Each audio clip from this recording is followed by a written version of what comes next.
భగవద్గీత అనేది తెలుగులో ఉంటుంది. సంస్కృతం మరియు తెలుగులో పూర్తిగా వివరణ ఉంటుంది. ఈ సహజ భగవద్గీత అనేది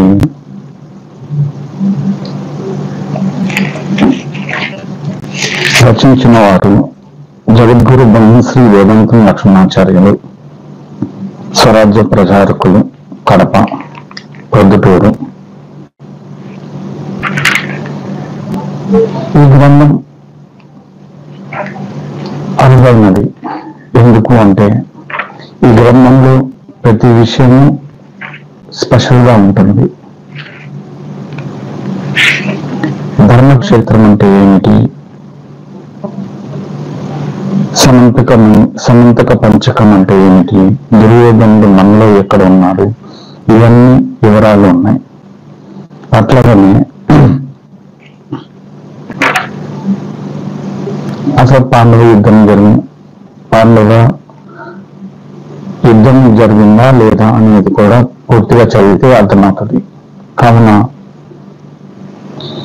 ఈ విషయాలన్నీ తెలియచేయటానికి ఈ స్వరాజ్య భగవద్గీత సిరీస్ ని స్టార్ట్ చేసినాను.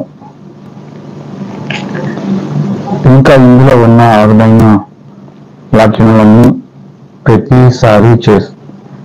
ప్రతిరోజు ఒకటి చొప్పున మీకు అందరికీ వివరించాలని నా ప్రయత్నం.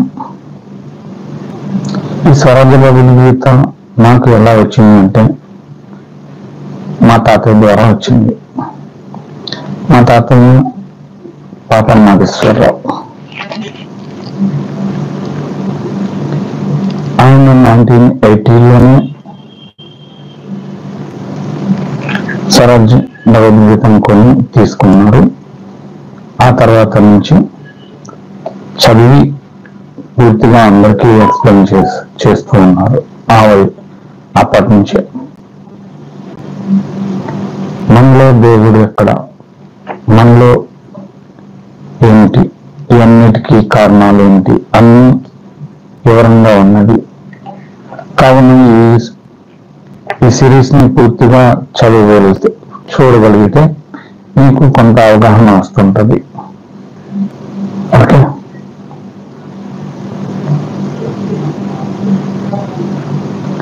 ఈరోజు ఒక శ్లోకం చెప్తాను చదువుతూ.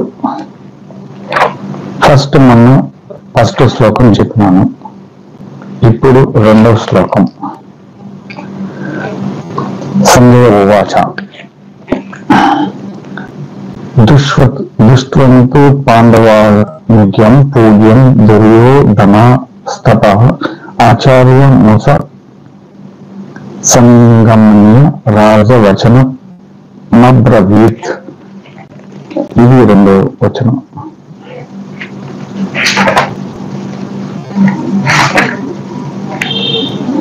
సంజయుడు చెప్పుచున్నాడు, రాజాకు దుర్యోధనుడు పూజ్య ఊహ్యం కారణంగా రచించబడిన పాండవులపై సైన్యమైతే దృష్ట్యా చూచి స్థల అప్పుడు ఆచార్యుడకు ద్రోణిని సమీపించి వాక్యమును అబ్రవీత్ పలికెను. సంజయుడు చెప్పిన, ఓ ధృతరాష్ట్ర, రాజైన దుర్యోధనుడు వ్యూహకారముగా రచించబడిన పాండవ సైన్యమును చూచి ఆచార్యునైన ద్రోణుని సమీపించి ఇట్లు చెప్పాను, యద్యతే ఇతి యుధ సంప్రహారే యద్యతే పొరబడుచున్నది ఇది కనుక యుద్ధము. యోధానుడు యుద్ధము గలవాడు, దుర్యోధనుడు దుష్ట యుద్ధము గలవాడు, సుయోధనుడు నికులమైన యుద్ధము గలవాడు. మనోచ సేంద్రియాధ్యక్ష్యం అని వేదాంత పంచభూత వివేకమున శ్లోకంలో ఉన్నది. దశేంద్రియంలో అధికారి అయిన మనసే రాజైన దుర్యోధనుడు. మనసిప్పుడు సంకల్ప రూప యుద్ధమును చేయుచు ఉండను. ఆచారం యతి ఆచార్య ఆచార్యము గ్రహింపు చేయు వాడు ఇది కనుక ఆచార్యుడు. ఆచారం అనగా పద్ధతి, శుద్ధ జీవ సంబంధమైన సంయమను చూసి దుష్టమైనట్టి నికటమైన సంకల్ప రూప యుద్ధము చేయు మనసు. ఏ పద్ధతి అవలంబించినచో తెలియక ఆచార్యుని అడిగను.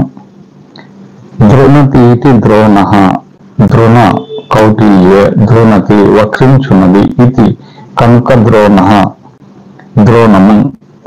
ద్రవతి సర్వతో గచ్చాతీతి ద్రోణ మృగతౌ సర్వతః అన్ని వైపులకును గచ్చతి పోనది ఇది కనుక ద్రోణము. బ్రహ్మానంద రూప మోక్ష మార్గమునకు వ్యతిరేకితమైనట్టి అన్ని వైపులా వ్యాపించినట్టు ఆచారములందు ప్రవర్తింపచేయువాడు ద్రోణాచార్యుడు. త్రివర్గములలో మొదటి దగు ధర్మమునందు ప్రవర్తింపచేయువాడు. పురుషార్థములలో మొదటి ధర్మము ఏ పద్ధతి అవలంబించవలనని మనసు ధర్మ స్వరూపియగు ఆచార్యుని అడిగను. మనలో దుర్యోధనుడు ఎవరు? కలి అంశమున దుర్యోధనుడు పుట్టినందున కలి ప్రేరణలో దుర్యోధనుడనబడు మనసు. దోషయాత్ర ఎందు బ్రహ్మనిష్టతో నుండి అందున శుభ యుద్ధము గలవాడగొచ్చే సుయోధనుడు అను పేరు కూడా మనసుకు వచ్చును. బ్రహ్మాకార వృత్తిలో పైన మాయ గల కన్నునితో తనపై ఈర్ష్య గల ఇచ్చ అనుడు శకునితోను రాగముచే చెడు శాసనములు చేయు దుశ్శాసనుడు మొదలైన వారి సహకారమున దుర్యోధన రూప మానసమట్లు వ్యవహరించును. కనుకనే శుద్ధ బుద్ధి ధర్మరాజ సహవాసమునకు బుద్ధి కొల్పిన తొరలష్ట మాట దుర్యోధనుడు లెక్కింప చేయలేదు. శాప్యతే అనగా శాసనం, శాను అనుశిష్టము అని దీనిచే శాశ్వత ఆజ్ఞాపించబడిన ఇది కనుక శాసనం. రాగని దుశ్శాసనుడు. దుర్యోధను ముందు రాగముచే నాజ్ఞాపించేవాడు దుశ్శాసనుడు. గతం శక్నము తీతి శకుని గతం పోవుటకు శకునికి సమర్థుడు. శకుని తనను నమ్మించి మోసం చేయు విషయమున శకుని బంధువును నుండి పొందిన ఆనందమును విషయము నుండి లభించిన దాని పొరపాటు శకుని. కనుక విషయంలో రుచిగా ఉన్నవని భ్రమించుచున్నాను. దేవునిలో ఐక్యం కాకుండా దేవుని మార్గమును వ్యతిరేక మార్గమును చూపించు ధర్మము ద్రోణుడు. స్థూల సూక్ష్మ కారణ మహాకారణ ధర్మములు ద్రోణుడు. అన్ని వైపులా పరిగెత్తించుచు చక్కని సుషుప్న మార్గమును ప్రవేశింపచేయనివని కుటిలత్వని ద్రోణుడు. మనసుకు ఇట్టి ఆచార్యుడు లభించినాడు. విశేషణ ఊహ్యతే ఇది పూజ్య వహ ప్రాప్యమైన విశేషముగా ఊహ్యతే వహించబడినది ఇది పూజ్యము. తన బలమును ఎదుటి బలమును విస్తారంగా పరిశీలించుచి విజయము పొందగలనది భారమును వహించి దూరముగా ఉన్నది పాండవ బలము. విభాజ్య నమ్యత ఇత్యనికం ప్రాపణి. విభజించుటకు నవ్యతే సాధ్యము కానిది. ఇది అనేకము శుద్ధ సాత్విక వృత్తులన్నీ దేవునందు లేనము కావనందు ఒకే లక్షణం గలవి. పరస్పరం విడదీయ సాధ్యము కానిది. ఇట్టిది పాండవ బలం. దుర్యోధన సైన్యము భీష్మ కర్ణులు విడిపోయిరి. మోక్షానుకూలంగా కర్ణములు లేకపోయినా. ఇది 2వ పద్యము. 3వ పద్యం. శ్లోకం.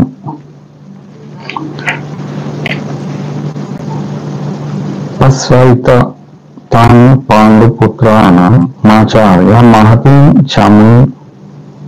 చమీయూడ దృపద పుత్రేణ తాను శిష్యేన ధీమత. ఆచార్య ఓ ద్రోణాచార్య తన తవ నీకు శిష్యుడైనట్టు ధీమత బుద్ధిమంతుడైనట్టు ద్రుపదపూతులైన గొప్ప దుష్టద్యుమ్నుని చేత పుణ్య వ్యూహకారంగా రచించబడిన మహతి గొప్పదియు అగు పాండుపుత్రానం పాండవుల యొక్క ఏతం ఈ చమం సేనను వస్య చూడము ఓ ద్రోణాచార్య ఈ శిష్యుడును బుద్ధిమంతుడునగు దుష్టద్యుమ్నుని నుంచి వ్యూహాకారంగా రచించబడిన పాండవుల గొప్ప సైన్యము చూడుము. ఇచ్చట అర్థము బ్రహ్మజనుకు అనంత ఇదే సాధనకు విశేష భారవాహిని అయి అవేద్యమైన బ్రహ్మాకార వృత్తి అనేది పాండవ సైన్యం చూసి మనసు కర్మోపాసనం బలపరచు కుటిల గురించేరి ఇట్లు చెప్పను. శాసనీయ శిష్వ శాసు అనుష్ఠ్య శిష్ట శాసనీయ శిక్షింపతగిన వాడు శిష్యుడు. ద్రోణుడే దుష్టద్యుమ్నుని సైదిద్ది విద్యావంతునిగా చేసినాడు. కల్పంతే అపి శిష్వత ఇది శిష్య కల్పంతేపి కల్పాంతరమునందును హస్తమస్తక యోగముచే ఏర్పడిన మహాప్రళయమునందును శిష్వతే మిగిలిన వాడు శిష్యుడు. ద్రష్ట దిట్టదనము జీయతే అభిగమ్యతే జుమ్య పొందబడువాడు. మనసనేది దుర్యోధను సేన ఎంత మోసగించినను పట్టు వదలక గురుకీలులో దిట్టంగా ఉండు వృత్తి దుష్టద్యుమ్నుడు. అగ్ని జ్వాల వంటి దేహుడు అగ్ని కట్టెలను కాల్చినట్లు సర్వకర్మలను దహించు జ్ఞానాగ్నియు తీవ్ర వైరాగ్య కర్దమును గురుకీల్లో కూర్చున్నప్పుడు ఏ సంస్కారమును స్మృతి పరములోనికి రానియకుండా తీవ్ర వైరాగ్యము స్థూల సూక్ష్మ కారణ మహాకారణ దాటడు ప్రయాణం అనబడు ఓంకార ధనుర్ధారి అయిన ద్వంద్వ సహిష్ణుత అనడు తీక్ష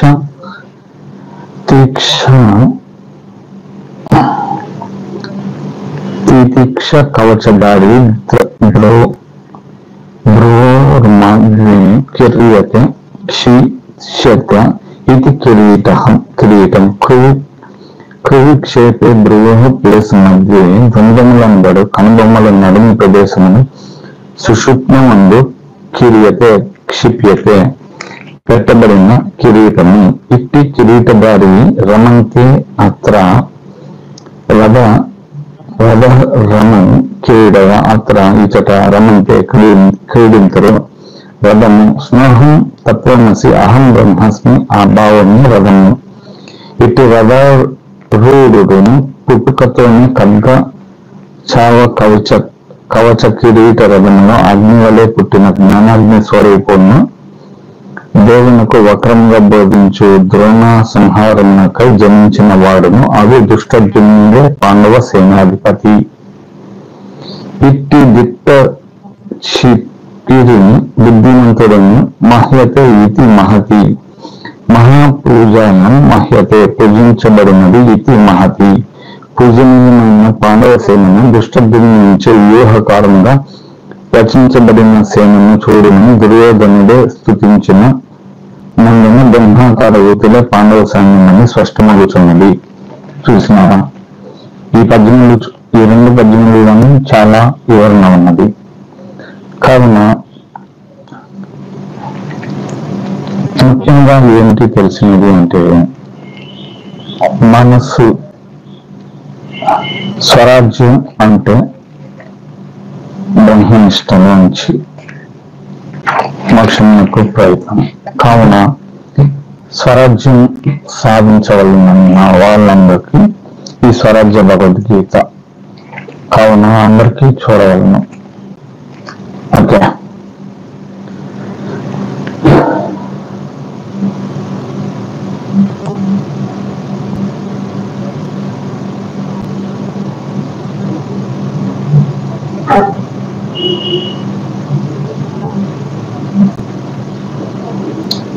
ఇది ఈ రోజుకి సంబంధించిన వీడియో.